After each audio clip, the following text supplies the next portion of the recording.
Mungkin bagi kalian sudah tidak aneh lagi melihat bapak-bapak yang satu ini, ialah Kang Purkon, sang pencipta olahan berbahaya.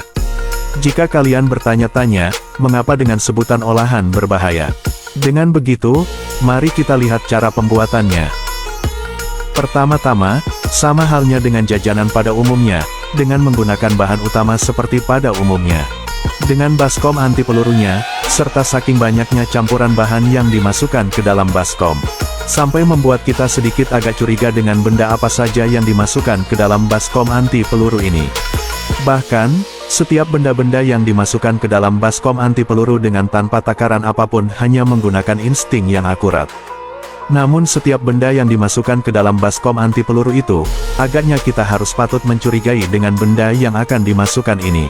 Dari segi bentuk, serta tekstur, sekilas mirip roti, namun itu bukan roti sembarang roti. Dengan bahan peledak yang disamarkan rupa dan bentuknya menjadi roti, dan dihaluskan dengan sangat kejam serta tidak manusiawi menggunakan tangan. Tanpa rasa ampun, Kang Purkon meremas bahan peledak hingga membuatnya hancur dan tak terbentuk. Setelah selesai memasukkan bahan peledak ke dalam baskom anti peluru ini, Kang Purkon langsung mengaduknya sekuat tenaga. Awalnya kita dibuat lega dan cenderung dibuat bangga kepada Kang Purkon, karena cara mengaduk olahan yang sangat berbeda dengan cara mengaduk penjual-penjual lainnya di Santro Dusun Perindapan Kecamatan Dolakpur dengan menggunakan sinduk peninggalan sejarah di masa kenakalan Malin Kundang.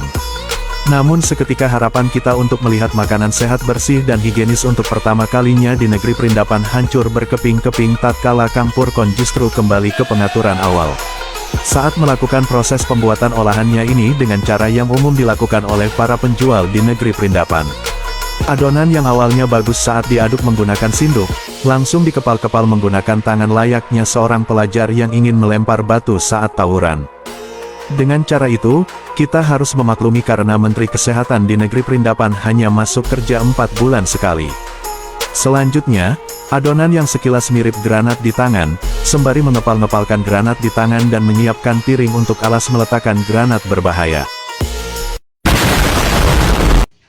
Bangsat kau. Setelah meletakkan roti granat berbahaya, Kang Purkon langsung menyiramnya dengan kuah air peju yang telah ia fermentasikan selama 2 minggu.